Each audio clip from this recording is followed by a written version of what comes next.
अशुद्ध भाव त्रिभंगी से मुक्त होकर शुद्ध भाव त्रिभंग दल को ग्रहण करते हुए इस संसार परिभ्रमण से मुक्त होने का उपाय बताया। कल अपने वांछना के अंतर्गत 15 नंबर, 16 नंबर, 17 नंबर एक कलशों का वांछन किया था, जहाँ तारा स्वामी ने मिथ्या देह, मिथ्या गुरु, मिथ्या धर्म, मिथ्या दर्शन, मिथ्या ज्ञान, मिथ्या चारित्र, मिथ्या संयम, मिथ्या तप और मिथ्या परिणति, मिथ्या परिणमन अर्थात अपने शुद्ध तत्व को ना पहचान के ये जीव इन विकारी भाव में कैसे रमता, ये बात बताई थी कि अज्ञानी जीव अपने चैतन्य स्वभाव को ना जान के, अपने अंतर आत्मा की विशुद्धि को ना जान के इन विकारी भाव में निरंतर परिणमन करता है। और आज तारण स्वामी उसी क्रम को आगे बढ़ा रहे हैं।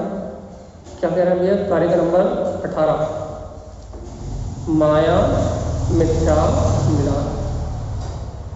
देखिए भैया, अपन इसकी चर्चा बहुत बार करते हैं, आज थोड़ी सी चर्चा और करके फिर आगे बढ़ेंगे अपन। माया मिथ्या मिलान। अपन माया को ये सरल शब्द में कहें तो जो अपने अंदर कपट का परिणाम है, मायाचारी का परिणाम है, धन कंचन राज सुख आदि के प्रति अपने को भोगों के लिए जो अपने अंदर में कपट का परिणाम है, छल का जो परिणाम है, मायाचारी के जो संस्कार है, वो मायाचारी के संस्कार ही माया का सहायक है। जिस मायाचारी के संस्कार के कारण दिन रात में पर की चिंता में लगा रहता हूँ। मिथ्या तो अपन जानते ही भैया, असत्य भाषण, संसार की जितनी भी वस्तुएं हैं, जो एक समय की पर्याय धारा रूप जितना भी अशुद्ध परिणाम है, वो सब मिथ्या। असत्य का नाम मिथ्या, क्षणभंगुर पदार्थों का नाम मिथ्या। इन क्षणभंगुर पदार्थों में जो ऐसा ना हो जाए, वैसा हो जाए, इस चिंता का नाम मिथ्या। और निदान भी अपन जानते हैं, तृष्णा, आगामी भोगों की अभिलाषा। आगामी भोगों की अभिलाषा के लिए जो अपने परिणाम होते हैं, आगामी भोगों को ग्रहण करने के लिए जो अपनी विकार परिणति होती है, अपनी इसलिए कह रहे हैं क्योंकि अशुद्ध त्रिभंगी की बात कर रहे हैं, जो जीव की विकार परिणति होती है उसका नाम भैया मिथ्या, माया, निदान, तीन सल। ध्यान रखना भैया, ये सब सुन के गुरुदेव की इस बात को समझ के अपने को संसार परिभ्रमण का अंत करना है, बढ़ाना नहीं। तारण समय की बात इसलिए है कि हम इस बात को समझ के अपने संयोग में जो विकार भाव है उनका परित्याग करें, बढ़ाए ना। चलिए अपन समझते हैं क्या कहता है समय। पढ़िए गाथा नंबर 18 नंबर कार्यक्रम। माया अनित्य रागम, माया अनित्य रागम मिथ्यात्म में संयुक्तम असत्य निदान वंदन। देखो असत्य सहित निदान का वंदन त्रिभंगी नरियम दल। क्या कह रहा है तारण सिंह भैया? जो माया कसाय है, जो मायाचारी के परिणाम है वो क्यों प्रकट होते हैं भैया? अनित्य राग, क्षणभंगुर पदार्थों का राग होने के कारण से जीव के अंदर में छल कपट मायाचारी के परिणाम प्रकट होते हैं। जो संसार की क्षणभंगुर वस्तुएं हैं ना, घर पुत्र परिवार मकान दुकान लाड़ी गाड़ी बंगला दौलत, ये सारी वस्तुएं क्षणभंगुर है। और आज जीव इन क्षणभंगुर पदार्थों को प्राप्त करने के लिए क्या कर रहा भैया? अपनी आत्मा से मायाचारी कर रहा है। क्या मायाचारी कर रहा है? कह रहा है कि मैं शुद्ध हूँ, मैं बुद्ध हूँ, मैं अविनाशी हूँ, मैं जिनेंद्र परमात्मा ने जैसा कहा है वैसा वीतराग स्वभाव वाला कह रहा है कि मैं ज्ञायक स्वरूपी भगवान आत्मा हूँ। लेकिन मायाचारी क्या कर रहा है भैया? भगवान की वाणी को स्वीकार ना करके कहाँ लगा हुआ है? क्षणभंगुर पदार्थों के राग में लगा हुआ। किसके साथ मायाचारी कर रहा है? तारण स्वामी के साथ, है ना? किसके साथ मायाचारी कर रहा है? जनवाणी के साथ, जिनेंद्र परमात्मा के साथ। अरे नहीं भगवान जी, इनके साथ क्या मायाचारी करेगा? ये तो अपने पूर्णत्व को प्राप्त होगा, अपनी आत्मा के साथ मायाचारी कर रहा है, कपट कर रहा है, कपट। आत्म सुख को भोगने के लिए सामर्थ्य प्रकट नहीं कर पा रहा। अज्ञान होने के कारण से आत्म सुख का रसपान करने की सामर्थ्य प्रकट नहीं कर पा रहा। ज्ञान में अमृत आनंद का भोग नहीं कर पा रहा। क्यों नहीं कर पा रहा भैया? क्योंकि माया अनितम राग, माया का जो राग है अर्थात माया के द्वारा मायाचारी के परिणाम है, तो मायाचारी के परिणाम होने के कारण क्षणभंगुर पदार्थों के प्रति राग बना हुआ। अब देखो अपन क्या करते हैं भैया? जब क्षणभंगुर पदार्थों के प्रति राग होता है तो उसे ग्रहण करने का भाव करते हैं नहीं? चाहे छल करना पड़े, चाहे मायाचारी करना पड़े, चाहे कपट करना पड़े, चाहे झूठ बोलना पड़े, चाहे 5 पाप करना पड़े, चाहे हिंसा करनी पड़े, चाहे चोरी करनी पड़े। क्षणभंगुर भौतिक वस्तुएं जो है, इन भौतिक वस्तुओं के प्रति राग होने के कारण से या स्त्री पुत्र परिवार के प्रति राग होने के कारण से हम मायाचारी के परिणाम करते कि नहीं करते? न्याय अन्याय का विवेक भूल के, तत्व अतत्व का विवेक भूल के, सत्य असत्य की निर्णयात्मक जो शक्ति है उसको गौण करके क्या करते हैं भैया? माया अनित्य राग करते हैं क्षणभंगुर पदार्थों से भैया, मायाचारी का परिणाम करके। और क्या करते हैं भैया? अपने भाव भ्रमण की पीड़ा को बढ़ाते हैं। माया सल है और जीव को अति प्रिय है भैया। अच्छा एक बताओ, छल कपट मायाचारी के परिणाम जीव को अति प्रिय है, माया सल जीव को अति प्रिय है भैया। अच्छा आप बताओ माया सल अति प्रिय क्यों है?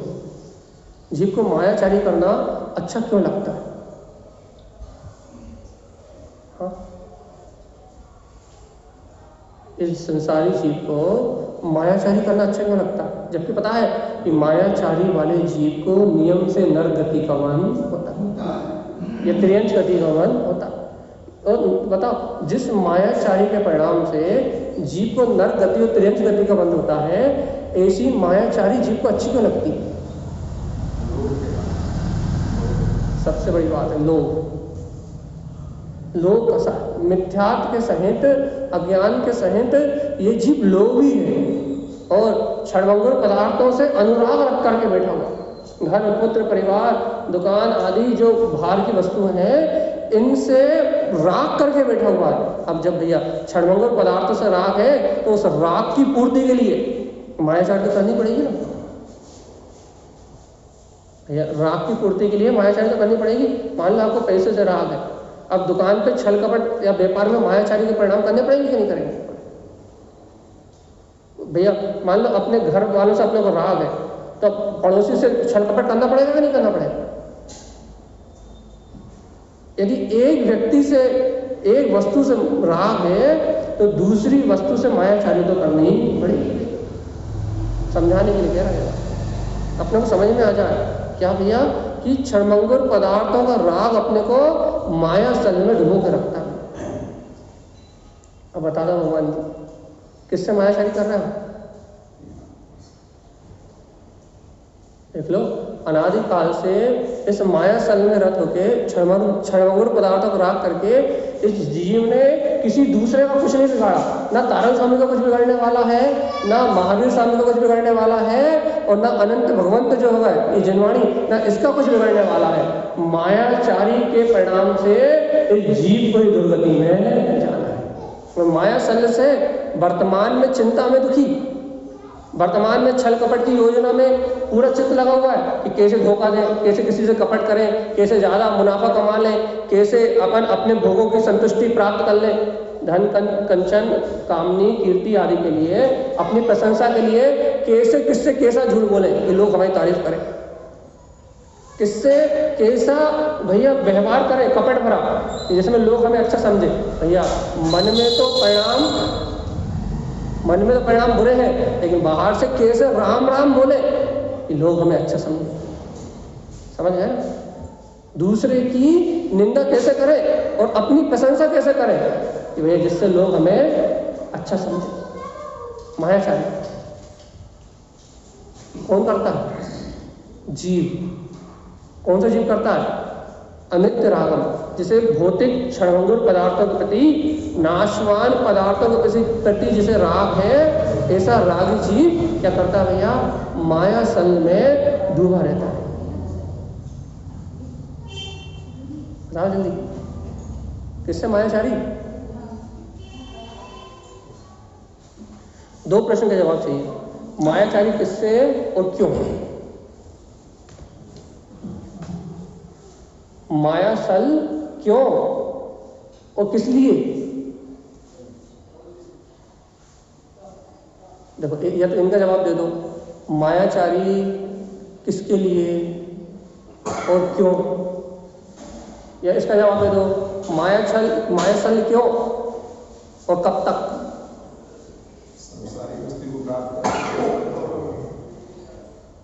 और कब तक? अब कब तक?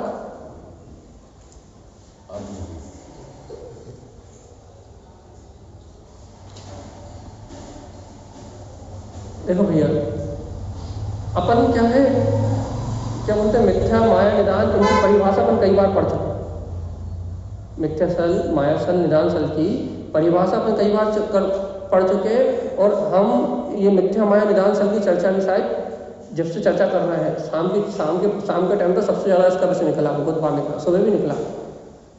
ये मिथ्या माया निदान इन तीन सलियों में बिल्कुल रचा पचा है।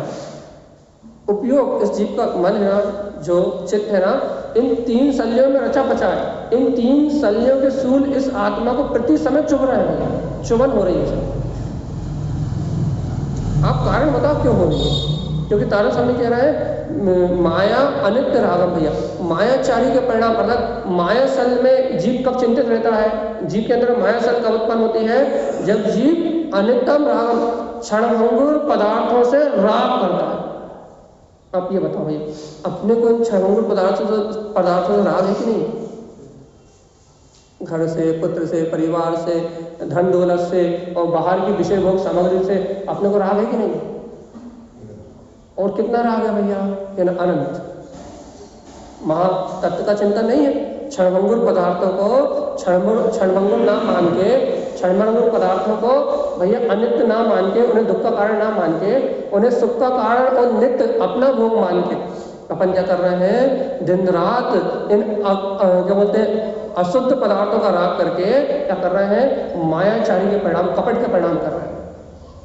कपट के परिणाम कर रहे हैं मतलब अपने अंदर सरलता नहीं आ रही, आर्जव धर्म प्रकट नहीं हो रहा, उत्तम आर्जव धर्म प्रकट नहीं हो रहा। क्यों नहीं हो रहा उत्तम आर्जव धर्म प्रकट? अपने जीवन में सरलता क्यों नहीं आ रही? अपन सहज क्यों नहीं हो रहा है? मैं तो गायक तत्व भगवान आत्मा हूँ, इस पर भाव से, इस पर परिणति से मेरी आत्मा का कोई संबंध नहीं।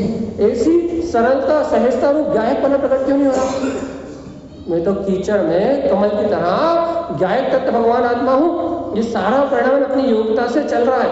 ऐसे गायक भाव में एक सरल क्यों नहीं हो पा रहा भैया, एकदम सरल सहज क्यों नहीं हो पा रहा? मन में क्रोध कसा है, काम कसा है, एक दूसरे के प्रति राग द्वेष की भावना, छल कपट करने की भावना, दूसरे का अहित करने की भावना, या किसी ने मेरा अहित करा है ऐसी भावना, ये भावना अपने अंदर में कपट भरे भाव में प्रकट हो रहा है। पुत्र परिवार में यदि भैया दो लोगों की नहीं पट रही तो अपने भाई के प्रति, अपनी बहन के प्रति, अपने पिता के प्रति, अपने ही संयोगियों के प्रति अपने को कपट के, मायाचारी के, छल के परिणाम क्यों हो रहे हैं? क्यों हो रहा है? कपट भरे परिणाम क्यों हो रहा है? क्यों हो रहा है? अपने अंदर में भैया कपट के परिणाम करके जिनसे अपने को अति राग था, मान लो दो भाइयों को अति प्रेम था भैया, या भैया क्या कहें, जैसे चलो ये अच्छा अति प्रेम था। अब यदि क्षणभंगुर पदार्थों की चाहत में, नाशवान भौतिक वस्तुओं की चाहत में आज हमारे मन में वही प्रेम खटास में हो गया, वही झगड़े में हो गया, वही आकुलता में हो गया, क्यों हो गया? क्यों हो गया? चलिए जवाब दो। चलो व्यापार का उदाहरण दे। आज हम व्यापार जी भाई जी कहिए। भैया जी जयतानंद जी भाई जी, हमने जिनवाणी को अपने राग से मतलब माना है, तो उसमें हम एक जगह से मतलब वो जिनवाणी को माना है तो एक से राग हो गया और एक से द्वेष की भावना आ गई। राग उसका तो राग रहेगा ना, क्योंकि हम जिस भूमिका में है तो हमारे जिनवाणी से राग है, अब वो द्वेष के परिणाम तो आ ही रहे ना। अगर मान लो तो जिनवाणी से हम इतना राग कर रहे हैं अध्यात्मवाणी से, तो अध्यात्मवाणी को कहीं कहीं ले आया गया, उसका वेदना हुई, उसकी प्रार्थना हुई, उससे तो कितनी वेदना हो रही है भाई जी। तो हम क्या करें कि मतलब राग ना करें, मतलब अध्यात्मवाणी को पुस्तक माने, मतलब ठीक है जैसी जो हमने 10वीं 11वीं में पुस्तक पढ़ी वो पुस्तक माने। भाई जी हम अध्यात्मवाणी हम दो भाइयों की चर्चा कर रहे थे, अब आप अध्यात्मवाणी को बीच में ले आए हैं। तो अध्यात्मवाणी के प्रति जो अपने मन में बहुमान है, जो गुरुदेव के प्रति अपने को बहुमान है, और तारक तरंग गुरुदेव की वाणी के प्रति जो अपने को बहुमान है भैया, तो उस बहुमान में यदि आपको ऐसा लग रहा है कि भैया अपने गुरु महाराज से राग है, अपने तारक पंथ से राग है, यदि आपको ऐसा लग रहा है कि कोई उसका विरोध कर रहा है, कोई अन्याय कर रहा है, तो भैया अंतर से उसके प्रति द्वेष की भावना तो नहीं आएगी, हाँ उसके प्रति ये भाव तो जरूर आएगा कि ये गलत कर रहा है और अभी अपनी कमजोरी है, तीव्र राग होने से द्वेष आ रहा है। अब यदि अपना थोड़ा राग कम हो जाए तो कि देखो सत्य कहने की मनाही नहीं है, सामने वाले को सत्य बताने की मनाही नहीं है, सामने वाले को सत्य जताने की मनाही नहीं है।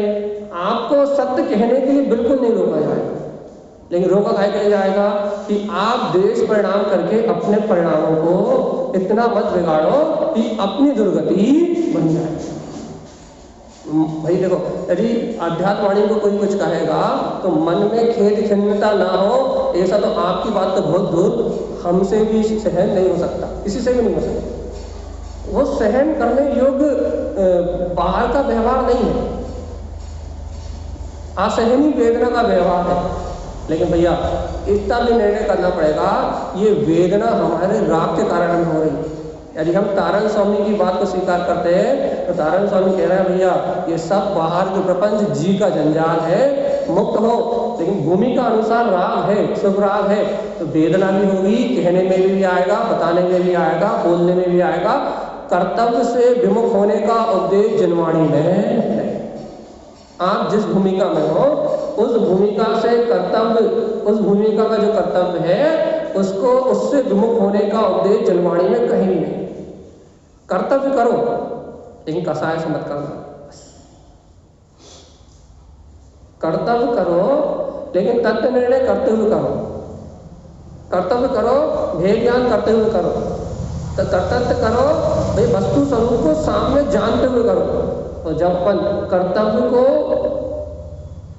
परिणमन जानते हुए करते हैं कि ये एक समय की धारा है, तो भैया उससे हमारे परिणामों में ज्यादा उथल पुथल होती तो है, इतनी उथल पुथल नहीं होती जितनी एक अज्ञानी मिथ्या दृष्टि को होती। और भैया अपने में और दूसरों में अंतर इसी विवेक का तो नाम है। अज्ञानी मिथ्या दृष्टि मूल जीव उस कार्य को पूरी आसक्ति और पूरे अज्ञान भाव के साथ, तीव्र कसाय के साथ करता है। और भाई जी आप में इतना तो अंतर होना चाहिए कि आप समता भाव के साथ वही करना है, कर्तव्य वही करना है, लेकिन समता भाव के साथ, आनंद भाव के साथ और मस्ती के साथ करना है। जी भैया जी समझ गए, विवेक का उपयोग करना पड़ेगा बस। जी भैया। चलिए अब हम भाइयों के उदाहरण पे थे, भाइयों के उदाहरण पे थे हम, या फिर किसके उदाहरण में अटसन चेंज कर दिया, व्यापार के उदाहरण पे थे। तो एक बात बता, यदि अपने को व्यापार में अधिक मुनाफा करने का राह है, यदि अपने को अधिक धन कमाने का राह है, तो आप ये बताओ आपको कितना झूठ बोलना पड़ेगा, कितना कपट करना पड़ेगा, कितनी मायाचारी करनी पड़ेगी, ये बताओ। हर कदम पे झूठ बोलना पड़ेगा, हर कदम पे मायाचारी करनी पड़ेगी, हर कदम पे ग्राहक को लुभाना पड़ेगा, हर कदम पे उसे आकर्षित करने के लिए नए नए झूठ और नए नए क्या बोलते हैं व्यंग करने पड़ेंगे। और भाई पड़ोसी के सामान की निंदा भी करनी पड़ेगी जबकि उसका अच्छा हो, और अपने सामान की प्रशंसा भी करनी पड़ेगी जबकि खराब हो। तो ये व्यवहार क्यों होगा भैया?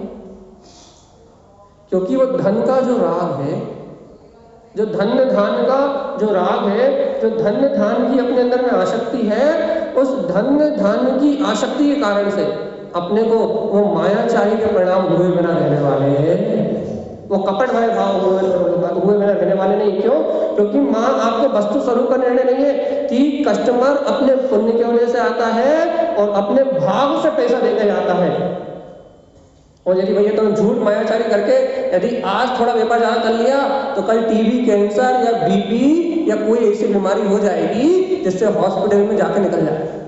तो जितना तुम्हारे भाग में है उससे 1 रुपए का अकाउंट तुम्हारे अकाउंट में पैसा बढ़ने वाला, इस बात का कभी निर्णय होता है? कपट करते समय, मायाचारी करते समय, किसी से द्वेष भाव रखते समय, जब अंतर में माया सल अंतर से पेरती है, माया कसाय जब अंतर में बलवत होती है भैया, क्षणभंगुर पदार्थों के राग होने के कारण से जब वो मायाचारी की कसाय अंतर से बलबलाती है, तब बताओ भैया, तब क्या ऐसा अपन वस्तु स्वभाव का निर्णय कर सकते हैं? क्या अपन माया सल का विरोध करते हैं? अपने चित्त से माया कसाय को नकारते हैं? अपने चित्त से मायाचारी के परिणाम को अलग करते हैं कि नहीं करते? भगवान आत्मा सुनो, तो जब तक इस माया कसाय से ग्रसित रहोगे, जब तक इस मायाचारी के परिणाम से ग्रसित रहेंगे, तब तक इस जीव का नहीं होने वाला। चल लो पक्का। और तारा स्वामी कह रहे हैं मिथ्या शल्य को छोड़ो, उसके बाद उन्होंने कहा तो पहले माया शल्य को छोड़ो। देखो पहले तारा स्वामी ने माया शल्य लिया, मिथ्या शल्य नहीं लिया। मिथ्या दर्शन की बात तो पहले करके आ रहे, यहाँ गाथा में तारा स्वामी ने पहले मिथ्या शल्य नहीं लिखा, माया शल्य लिखा। क्योंकि वर्तमान में मिथ्यात्व की चर्चा तो ऊपर से करके आ रहे हैं 5 गाथाओं से। गाथा नंबर 14, 15, 16, 17 तीनों में मिथ्यात्व की भरपूर चर्चा करके आ रहे हैं। मिथ्यात्व संसार का मूल बोलते हुए आ रहा है। अब 18 नंबर की कार्यक्रम में उन्होंने पहले माया शल्य को लिया कि भैया माया अर्थात क्षणभंगुर पदार्थों की चाहत में इस जीव का उपयोग लगा हुआ है। और भाई देखो तो मिथ्यात्व में संयुक्तम, अब क्या है, जब क्षणभंगुर पदार्थों की चाहत बनी हुई है तो जीव कायम संयुक्त है भैया, मिथ्यात्व भाव से ही संयुक्त है भैया। अब उस सम्यक्त का निर्णय होने की कोई गुंजाइश ही नहीं है भैया। वो जीव जुदा प्रतिबल जुदा का ज्ञान करने तैयार ही नहीं है। वो तो क्या निर्णय करने तैयार है कि भैया ऐसा क्यों हुआ, इसने ऐसा क्यों किया, इसे ऐसा नहीं करना चाहिए था, ऐसा होना चाहिए था, वो इस प्रकार के विकल्प करने के लिए ही आतुर है भैया।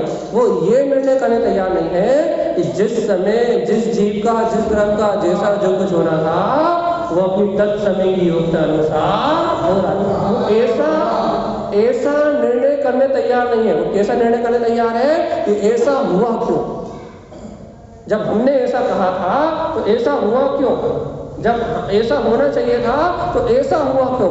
उसको माया के साथ मिथ्यात्व में संयुक्ता, कहाँ से संयुक्त भैया? क्षणभंगुर पदार्थों का राग तो है ही भैया, क्षणभंगुर पदार्थों के राग के साथ साथ वो क्या मिथ्यात्व में संयुक्त हो रहा है।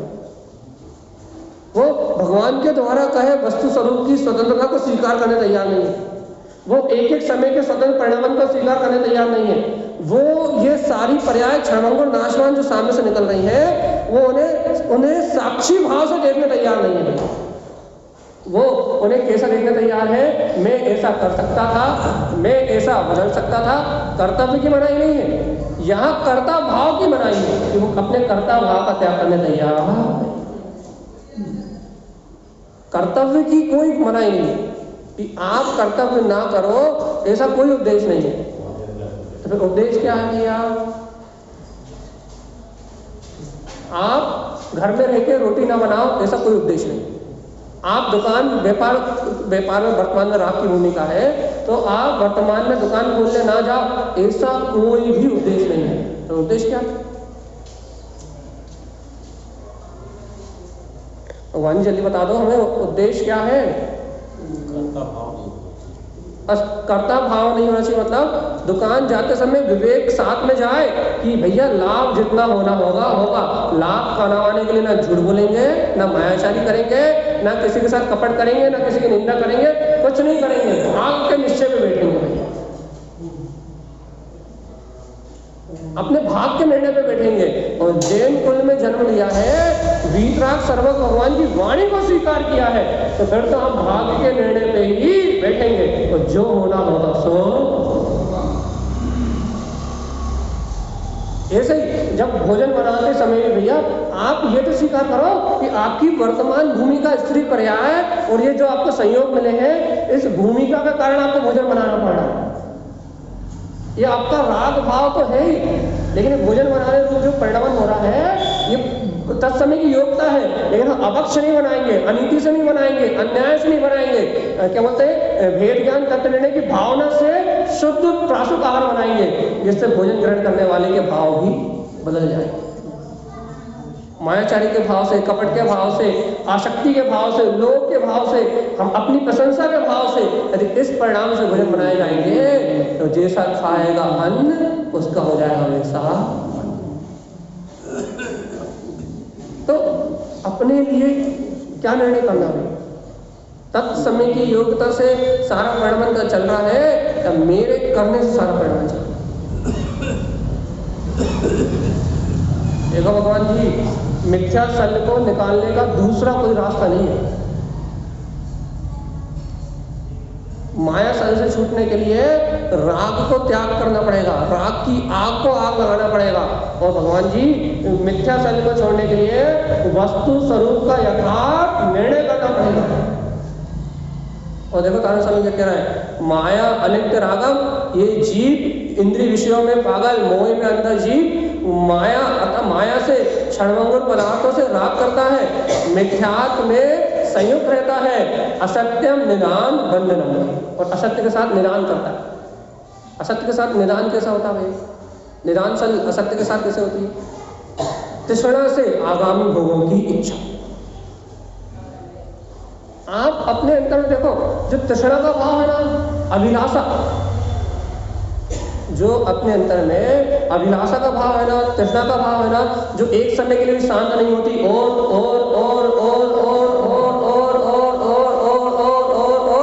ये आवाज अपने अंदर से बंद ही नहीं होती। ये पहले 1 लाख थे तो सोचते थे 5 लाख हो जाए, जब 5 हो गए तो सोचते 50 हो जाए, और जब 50 हो गए तो 1 करोड़ क्यों नहीं हो रहा। आगामी भोगों की अभिलाषा है कि नहीं? पहले सोचते थे भैया 1 घर बन जाए इतने में सिद्ध हो जाएंगे, अब 2 प्लाट और क्यों नहीं ले पा रहे। बढ़ती जा रही है, घट रही है? अपनी अंतर में निरान का भाव, निरान सल मतलब आगामी भोगों की तृष्णा, आगामी भोगों की अभिलाषा बढ़ रही है या घट रही है? आगामी भोगों की लालसा में, आगामी भोगों की कामना में हमारा चित्त झुलस रहा है, या फिर हम आगामी भोग की लालसा में भैया समता भाव रूपी जनवाणी का ज्ञान का नीड चीज के, अर्थात इस जनवाणी का निर्णय करके हम उन इच्छाओं का, उन निरान सल का निरोध कर रहे हैं। हम इच्छा का निरोध करके तप की ओर अग्रसर है, कर्म छिपाने की ओर अग्रसर है, या तीव्र अभिलाषा निरान सल को बांध के अनंत काल के लिए भैया दुर्गति में जाने दी गई है। निरान सल हमेशा चुपती रहती है भैया। अरे पड़ोसी को देख के अपने भोग अच्छे नहीं लगते, सही बता रहा हूं। पड़ोसी की बड़ी बिल्डिंग देख के अपनी छोटी बिल्डिंग का भोग अच्छा नहीं लगता। दूसरा उदाहरण है, यदि पड़ोसी के घर में एसी लगा हो तो घर के पंखे की हवा अच्छी नहीं लगती। ये नहीं समझ में आ रहा। यदि पड़ोसी पिज्जा खा रहा हो तो अपने घर के गुलाब जामुन अच्छा नहीं लगता। अभी नहीं है समझ नहीं आई?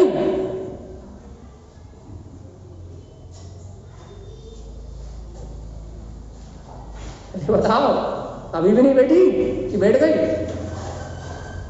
यदि पड़ोसी की बिल्डिंग 4 मंजिल हो तो अपना 1 मंजिल का जो आलिशान मकान है, बड़े डिलक्स, वो भी अच्छा लगता है। वो भोग सुखकारी नहीं लगता।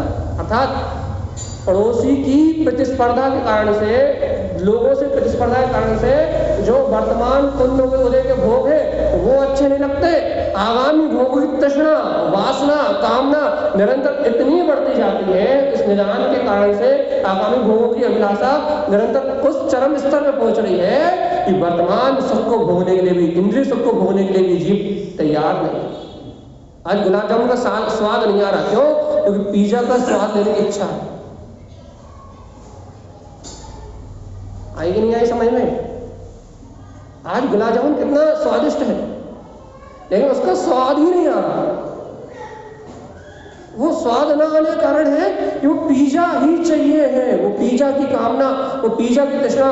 पिज्जा कहाँ से लेके आया जाए? वो पिज्जा खाने की जो तृष्णा है ना, वो गुलाब जामुन का रस लेने ही नहीं। वो आपको आकुल करके, वो आपके अंतर में व्याकुलता का परिणाम करके, वो आपके अंतर में आक्रोश परिणाम करके आपको वर्तमान भौतिक सुखों का आनंद भी नहीं देते। इसका नाम है निदा।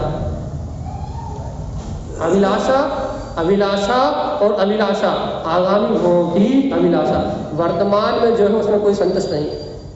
अच्छा खासा पुण्य का उदय, सही कह रहा है भाई जी। वो क्या बोलते हैं पप्पू भैया, यदि सब काम छोड़ के भी जीवन भर भी खाओ ना, चवन्नी को कच्छ नहीं करना, कुछ भी नहीं करने, सब व्यवस्थित है। लेकिन भगवान जी,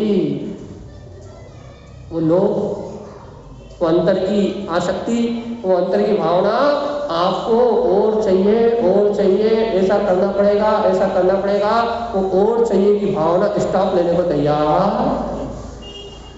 ये बताओ क्या करना है?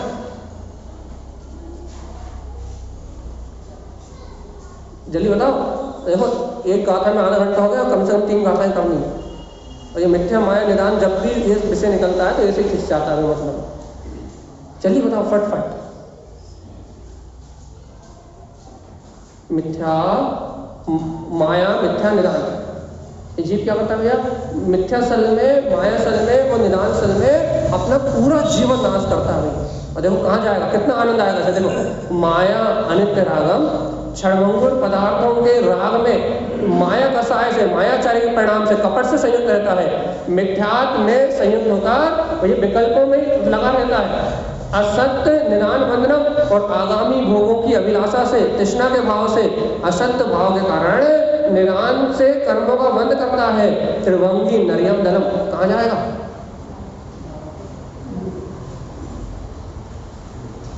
कितना एसी मिलेगा, कितना कूलर मिलेगा, कितना खाने मिलेगा, कितना पीने मिलेगा, कितने ऐश और आराम मिलेंगे, जल्दी बताओ।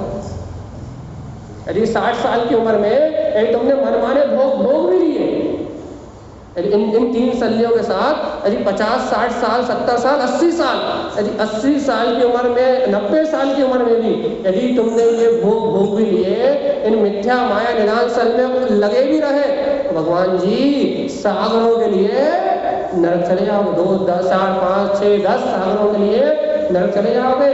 और 50, 60, 70, 80, 90, 100 साल के भोगों के लिए, सागरों के लिए पीड़ा और असहनीय, अनलिमिटेड, जिस पीड़ा का वर्णन करने में कोई सामान नहीं, ऐसी पीड़ा।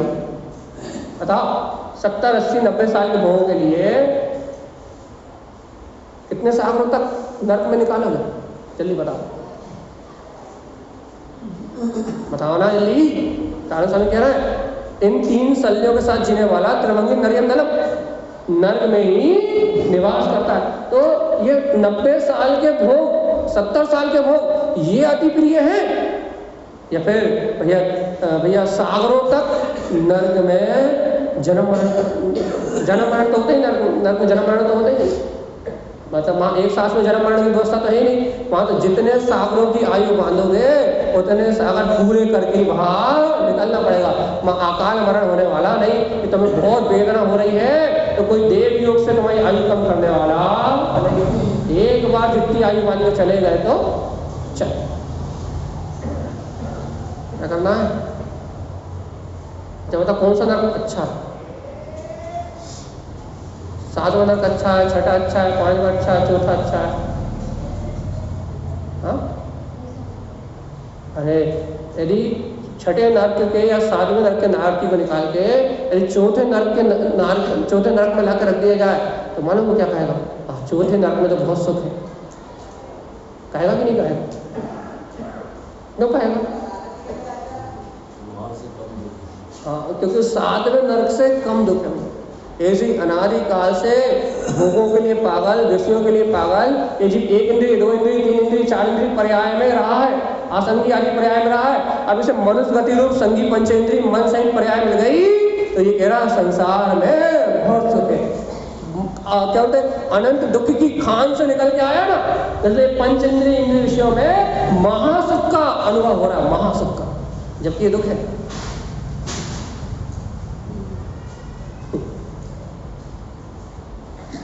ये यहाँ सुख का अनुभव होने का कारण क्या है? वो 7वें 6ठे नर्क वाले को रख दो, चौथे नर्क में आओ, वो आपके चरण पखारेगा कि आपने मुझे महान दुख से निकाला। यही काम अपन कर रहे हैं आज पुण्य उदय से 2 इंद्रिय, 3 इंद्रिय, 4 इंद्रिय विकलांग के प्रयास से निकल के आ गए मनुष्य गति में। तो आज अपन पुण्य के पखार रहे चरण कि भैया आज तो भौतिक सुखों में डूबे हुए, आज तो अनंत सुख है, अनंत सुख है, अनंत सुख। ये पता नहीं भगवान आत्मा ये 70 साल 60 साल के सुख वापस वहीं ले जाएंगे जहाँ का रिटर्न टिकट अपन लेके। ये सम्यक दर्शन नहीं है तो भैया दुर्गति का रिटर्न टिकट तो सभी का निश्चित है, जाना ही है भैया, कोई रोकने वाला नहीं। तो हो गया पक्का मिथ्या माया निदान 3 सब, तो सॉरी तारण स्वामी ने क्रम में से दिया माया मिथ्या निदान 3 सब। कैसी लगती है माया? बताओ ये भौतिक पदार्थ इनमें राग करते हो या निर्णय करते हो भगवान कब तक खाओगे? कभी तो वैराग की भावना भाव। भगवान कब तक भोगोगे? कभी तो भोगों से विरक्त हो। भगवान कब तक कमाओगे? तभी तो भावना भाव कि भगवान जी इन जंजाल से कब छूटे। मिथ्या कब तक इन संसारी प्रपंचों को सत्य मानोगे कि ऐसा कर देता, ऐसा कर देता, ऐसा कर देता। कभी तो निर्णय करो कि भगवान ने जैसा देखा वैसे परिणाम। असत्य के साथ कब तक तृष्णा करोगे? पर को ग्रहण करने की अभिलाषा कब तक करोगे? कब तक आगामी भोगों की इच्छा करोगे? भगवान आज पुण्य से जितना है उतना जी भर के खाओ ना, कल की चिंता क्यों कर रहे हो? और आज सुखी रहो ना, समता भाव से आज जी भर के खाओ और बढ़िया पेट भर जाए तो बढ़िया सो और उठो तो बढ़िया भेद ध्यान करो, तत्व निर्णय करो, दुकान चलाओ, मस्त रहो। कल की तृष्णा में मर रहे हो? कौन तुमसे कह रहा है कि तुम 2 रोटी खाओ? वो कौन कह रहा है कि तुम हलवा पूरी मत खाओ? हम तो कह रहे हैं जो पुण्य के उदय में है बढ़िया पेट भर के खाओ, जी भर के सो, लेकिन उसके बाद उठ के तो भेद ज्ञान कर लो, तंत्र निर्णय कर लो। नहीं हो पाएगा। जी भर के खाने, जी भर के सोने के बाद भी नहीं हो पाएगा। भैया अब तो कुछ नहीं हो सकता।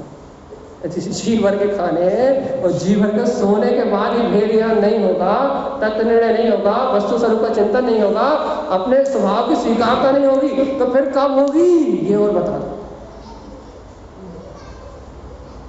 हम तो भैया हम तो कुछ छुड़वाते नहीं है आपसे, कोई नियम नहीं दिलाते, कोई छुड़वा नहीं रहा है, कोई नियम नहीं दिला रहा है, कोई क्रिया नहीं पकड़ा रहा है, और आपको बुला भी नहीं रहा जबरदस्ती कि आप सुनने आओ, जितनी देर आगा उतनी देर अच्छे, एक टाइम आगा एक टाइम अच्छे, 9 निमंत्रण। लेकिन इसके बाद भी जितनी देर आ रहे हो उतनी देर में तो बता दो कुछ जरा, उतनी देर में तो कुछ स्वीकार करो तारण समय की बात। क्या स्वीकार करना? असत्यम निदान बंधनम, क्या करना है? भैया तो चिल्लाते रहो, आप तो चिल्लाते रहो, हमें फर्क, हम टस से मस होने वाले हैं। हम भगवान के समोषण के बाहर से वापस आ गए, हमने भगवान के समोषण में वाणी नहीं सुनी, हम टस से मस होने वाले नहीं।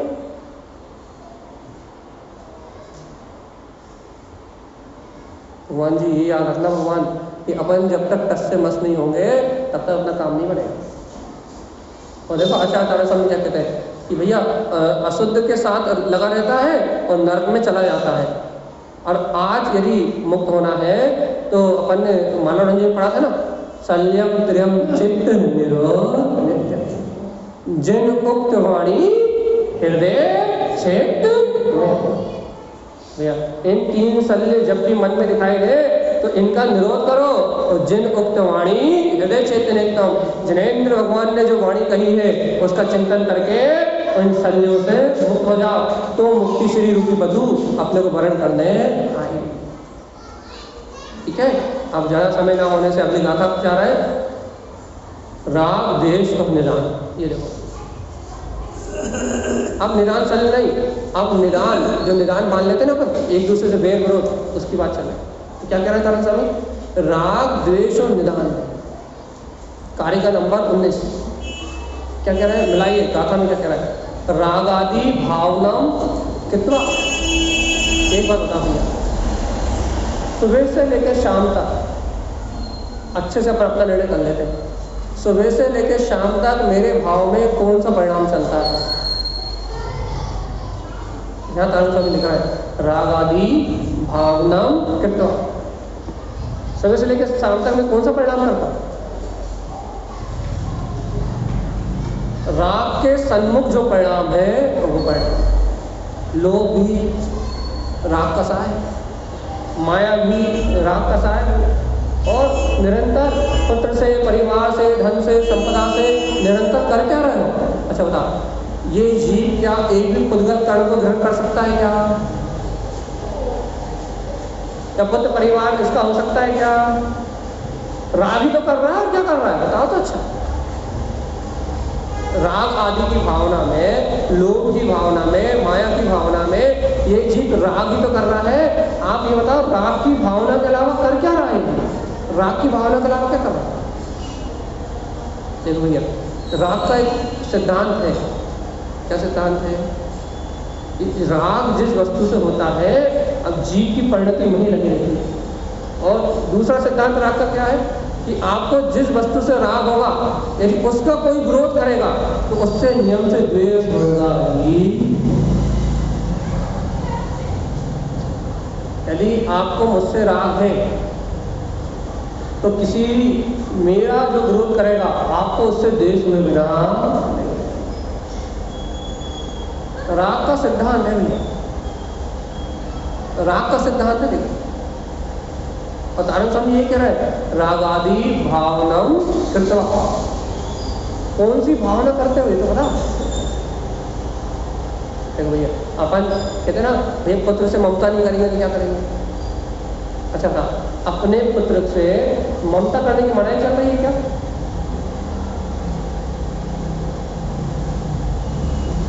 तो ममता के 2 रूप बताए आपको, 2 रूप। एक पुत्र से होने वाली ममता मोहिनी कर्म के अधीन, सुनो अच्छे से, मोहिनी कर्म के अधीन मिथ्यात्व सहित उसके जीवन में आग लगाने वाली है। अब कैसे ये सुनाएंगे तो आप लोग सुन नहीं पाएंगे, इसलिए इसे छोड़ रहे हैं, सिर्फ सार बात कह के छोड़ रहे हैं। और दूसरी ममता एक ऐसी है जो जिनेन्द्र परमात्मा ने कही भैया, वात्सल भाव। प्राणी है, प्राणी मात्र मान के उससे जो अनुराग का राग का भाव आएगा, जो ममता होगी, वो ममता उसका भी हित करने वाली है और तुम्हारा भी हित करने वाली है। ममता के भी दो रूप बांट सकते हो आप। एक साधारण वात्सल, अर्थात एक जीव मात्र मान के उसे इस भावना से पालन करके, भगवान जी मेरा लड़का डॉक्टर बने ना बने, इंजीनियर बने ना बने, कलेक्टर बने ना बने, लेकिन भगवान महावीर जरूर बनेगा। ऐसा पाला है किसी ने? हाँ, ऐसा पालन किया क्या कि मेरा बेटा डॉक्टर बने कि ना बने, इंजीनियर बने कि ना बने, भैया बाहर में वो कोई वस्तु प्राप्त कर पाए कि ना कर पाए, लेकिन परमात्मा तो बनेगा ही बनेगा। ऐसा निर्णय किया क्या? ऐसा निर्णय ना करके जो पालन करा ना, अवक्ष खिला के, अनीति करके, रात में भोजन करा के, अपने मोह राग वश उनको सिर्फ विषय भोगों की लालसा जगा के जो पालन पोषण किया ना, वो सारा कुहुरु, मतलब आप कुहुरु की श्रेणी में आ गए। माता पिता कुहुरु की श्रेणी में से तो लिया कि आपने उन्हें संसार की भौतिकता का रस तो चखा दिया, लेकिन भगवान की वाणी का अमृत का रस नहीं चखा। कहाँ जाओगे? कुगुरु की गति नर्क है नियम से। और माता पिता बनके कुगुरु बनने का सौभाग्य तो सहज मिलता है। सबके लिए भी नहीं है। जो धर्म से, सम्यक से, नीति से और न्याय से पालन कर रहे हैं उनके लिए नहीं। अपन यहाँ बात आई है राग आदि भावना कृत्वा। जीव काय की भावना करता है? क्यों करता है? कारण बताओ।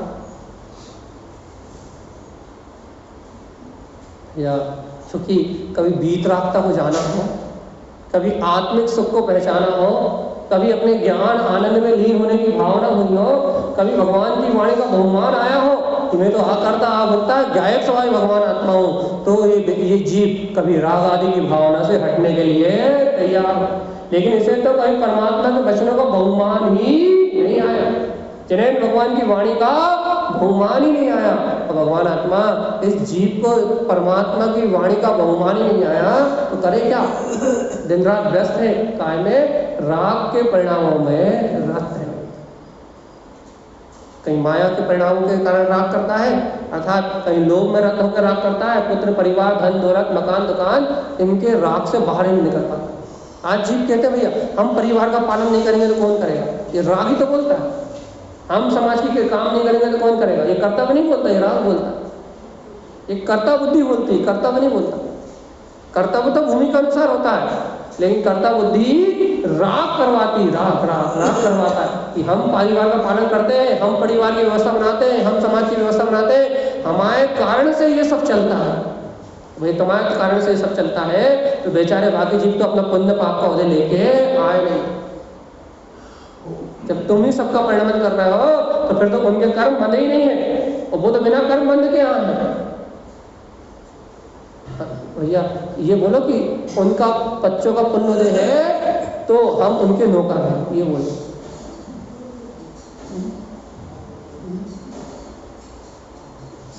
तो ये आप यदि किसी की सेवा कर रहे हो तो सामने वाले का पुण्योदय है, और नहीं तो कोई किसी की सेवा नहीं कर सकता। भावना रखनी चाहिए, लेकिन कैसे?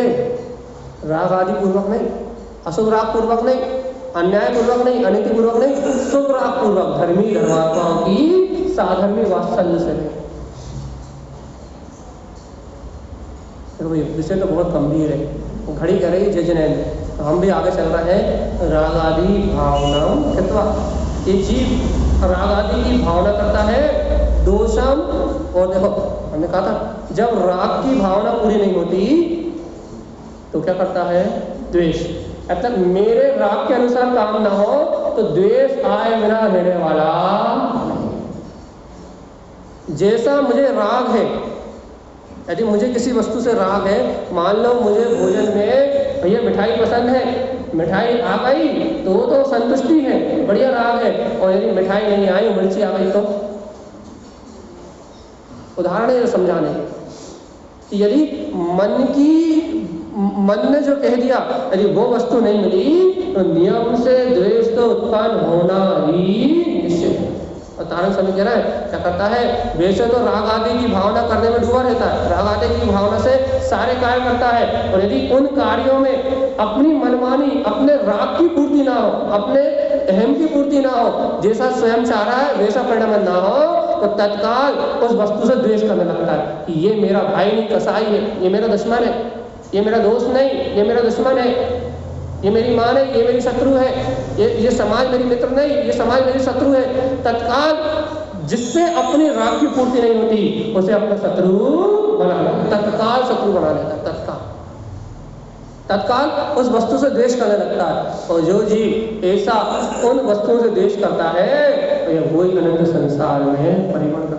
राग और द्वेष एक सिक्के के दो पहलू हैं। जब तक राग चल रहा है तब तक राग है, और यदि अपने चित्त से राग हटता है तो तत्काल द्वेष में आरंभ होता है। और तीसरी बात है निदान भैया। और क्या करता भैया, वेर मान लेता, राग द्वेष के कारण निदान मान लेता कि मैं तेरे साथ ऐसा कर दूंगा, आज दम नहीं है, अब अगला अवसर मिलेगा तब करके दिखाऊंगा। मन में निदान मान लेता, कहीं राग के निदान मान लेता है कि 7 जन्मों तक साथ रहेंगे, कभी छूटेंगे ही नहीं। मानते कि नहीं मानते? तो भाई 7 जन्मों तक साथ रहने का निदान मान लेता है। भाई अब सामने वाला साथी नर्क जा रहा है, अब 7 जन्मों तक साथ रह नहीं तो नर्क तो जाना ही पड़ेगा। निदान माना है आपने भाई, 7 जन्मों तक निदान क्यों माना? साथ रहने का, और जीव के साथ रहने का निदान माना है, साथ जाओ, 7 जन्मों तक साथ तो रहना ही है।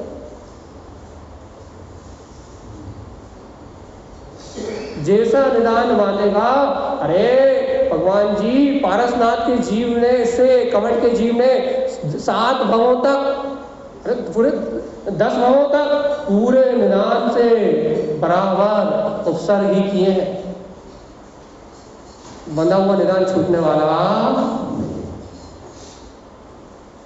इसलिए निदान कितनी आसानी से मान लेते हो, कितनी सहजता से मान लेते हो कि इसका मैं ऐसा करके ही रहूंगा, ऐसा बोल के रहूंगा, ऐसा इसके साथ करके ही छोड़ूंगा।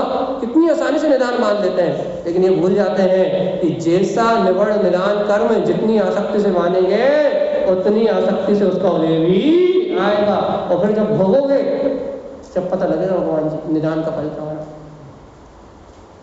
है। तुम्हारा पुण्य उदय रहा तो तुम्हारी मनमानी हो जाएगी, और तुम्हारा पाप उदय रहा तो फिर भैया कमर जैसी दशा होगी। उपसर्ग को तो करोगे लेकिन लोक निंदा का भी फल भोगोगे, और उस प्रकार पर्याय में भी दुख भोगोगे, और 84 लाख योनि में चक्कर। निदान मानते समय कुछ नहीं लगता, जरा में कह देते हैं, जरा में मान लेते हैं, लेकिन भगवान जी जब वो उदय में आता है तब वो कट्टा वट्टा नहीं। आज कहते ना भैया, आज हमने तो आज तक किसी से बेर नहीं माना भैया, ये हमारा 70 वेरी क्यों है, ये हमें हमेशा बुरी नजर से क्यों देखता है, ये हमारे अहित करने के लिए क्यों तैयार रहता है। पूर्व का निदान मान के आया तुम्हारे साथ, पूर्व का निदान मान के आया है तो आज तुम उसके सामने रसमलाई भी ले जाओ, और आज तुम उसे लाखों करोड़ों भी दे दो, तो भी उसके अंतर की जो कसाय, जो निदान की परिणति बनी हुई है वो घटने वाली। कोई बिरला जीव धर्मात्मा हो जाए, उत्तम क्षमा आदि की भावना प्रकट हो जाए, तो वो निदान का परिणाम कटता है। वो भी परिणाम आए बिना नहीं कटते, थोड़ा बहुत परिणाम तो होता ही है, लेकिन फिर भी सहजता और सरलता धर्मात्मा के जीवन में आती है, अज्ञानियों के जीवन में नहीं आती। क्या करना है? राग द्वेष और निदान।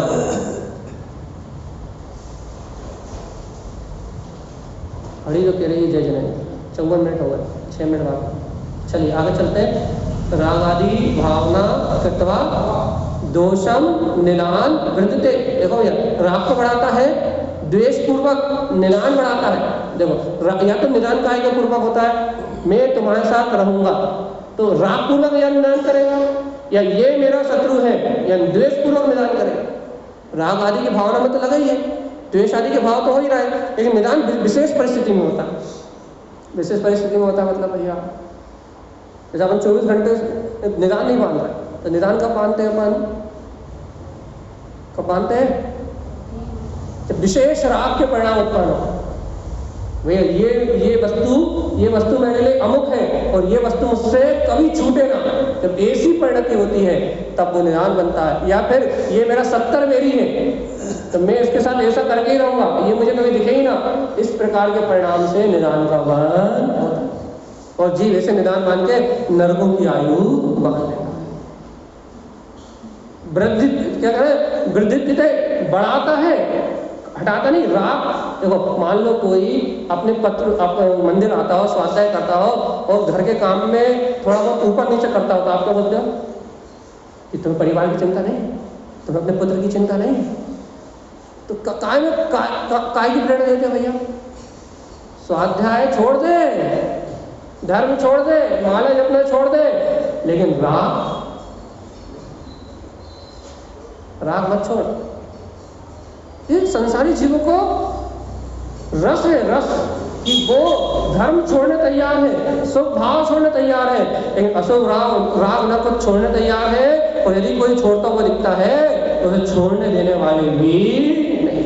ये संसार की हालत है, तो संसारी जीवों की हालत है। और ये संसार अनादि से ऐसे ही चल रहा है और ऐसे ही चलता रहेगा, इसका कुछ नहीं होने वाला। तो संसारी जीव क्या करेंगे भैया? राग की, देश की और निदान की भावना को वृद्धि बढ़ाएंगे। तो क्या होगा इससे? इनको अनित्य उत्साह भाव, शादी के लिए उत्साह है, पार्टी के लिए उत्साह है, बाहर की क्रियाओं के लिए उत्साह है, नाच गाने के लिए उत्साह है, दुनियादारी के सारे काम में, दुकान खोलने से लेकर भोजन बनाए, कैसा बनाए, क्या बनाए, सबके प्रति उत्साहित रहेंगे। लेकिन इनसे कहो कि तू भगवान आत्मा है, तो ये सब लटक जाएगा। इनसे कहो मोक्ष मार्ग में चलो, तो ऐसे हो जाएंगे जैसे कि जान खत्म हो गई। इनसे कहो भेद ज्ञान करो, तो ऐसे हो जाएंगे जैसे कि अब तो बस गए, अब तो ब्लड प्रेशर ही डाउन हो गया, अब तो उठने की हिम्मत ही नहीं बची। देखो, शादी हो गई तो 6 महीने पहले तैयारी करेंगे, पूरी मार्केट हो जाएगी, घर का भी काम हो जाएगा, दुकान का भी काम हो जाएगा, बाजार का भी काम हो जाएगा, शॉपिंग भी हो जाएगी, और इतने काम हो जाएंगे जितने पूरे जीवन में नहीं हुए। मकान भी बन जाएगा, घर, सारे काम का बैलेंस हो जाएगा, सब व्यवस्थित हो जाएगा। यदि कहे भैया घर का काम थोड़ा जल्दी कर लो, दुकान का काम थोड़ा जल्दी कर लो और आके भगवान की वाणी सुनो, स्वाध्याय करो, संयम करो, तो फिर अभी घर में ही पूरा दिन निकल जाता। कल शादी में क्या हुआ था? इसे मायाचारी कहते हैं कि लौकिक कार्यों के लिए इतना उत्साह है, इतना उत्साह है, इतना उत्साह है कि हाथ टूट रहा है, पेट टूट रहा है, धूप निकल रही है, धन खर्च हो रहा है, या भैया जो कुछ हो रहा है सब ठीक है। लौकिक कार्यों के लिए इतना उत्साह है, और दान के लिए, दया के लिए, आत्मा में रमणता के लिए, स्वाध्याय के लिए, चिंतन के लिए, मुक्ति के मार्ग के लिए, उसके लिए, इसके लिए भैया बस आत्मा की बात मत करो। एक आध कहानी सुनाओ आप प्रवचन में, कहने लगे एक आध बढ़िया सी कहानी सुनाओ, बढ़िया जनजनाती, और एक आध बढ़िया सी कहानी और किस्सा सुनाओ और बोलो गुरु महाराज की, बस क्या आनंद। सही ना भगवान जी? जब तक ऐसे ही जीवन चलता रहेगा ना, तब तक मोक्ष तो भूल जाओ। इस संसार के दुखों से छूटने का भाव, इस संयोगों से भिन्न होने का भाव तो भूल जाओ, क्योंकि भगवान जी जब तक ऐसा अनितम उत्साह भाव क्षणभंगुर पदार्थों के लिए, क्षणभंगुर वस्तुओं के लिए उत्साह बना रहेगा, बाहर की संयोगों के लिए उत्साह बना रहेगा और आत्मा के लिए उत्साह नहीं रहेगा। गति देख लो, त्रिभंगी ठावरम दलम, स्थावर काय में जल काय, वायु काय, अग्नि काय, पृथ्वी काय, वनस्पति काय के जीव बन के एक इंद्रिय पर्याय में जाकर जन्म मरण करना है। स्थावर काय में जाओ। और मान लो निदान, क्रोध से निदान मानोगे तो पेड़ बन के खड़े हो जाओगे, क्योंकि पेड़ में इतनी कसाई होती है कि उसके पास भी यदि कोई जाए, जैसे ये परिणाम आते हैं कि इसे उठा कर पटक पटक के मार देता। क्रोध करोगे तो जाओ पेड़ बन के खड़े हो जाओ, करो भगवान जी क्या क्या करना है। क्या करना है? देखो ये हमने तो पढ़ दिया क्या, राग आदि भावना कृत्वा, जीव राग आदि की भावना करता है, दोष द्वेष के भाव से निरान के भाव को बढ़ाता है और अनित्य अर्थात संसारिक लौकिक कार्यों में उत्साह का भाव रखता है।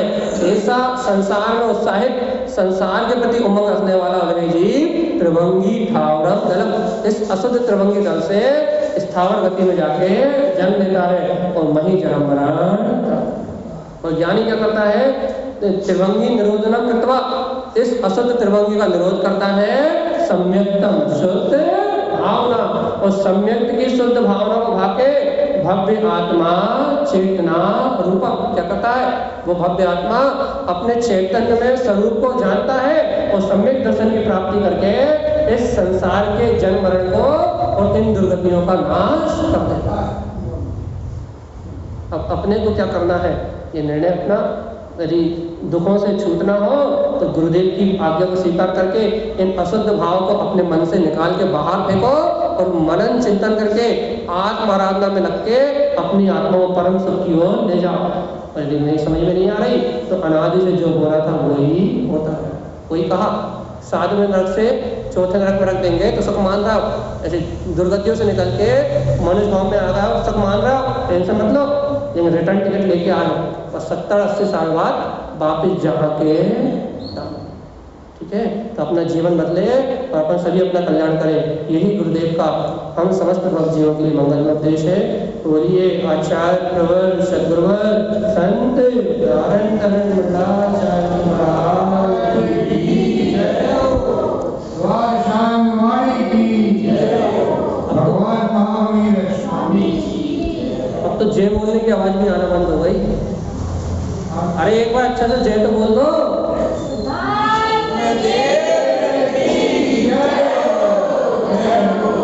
कम से नींद खुल जाए।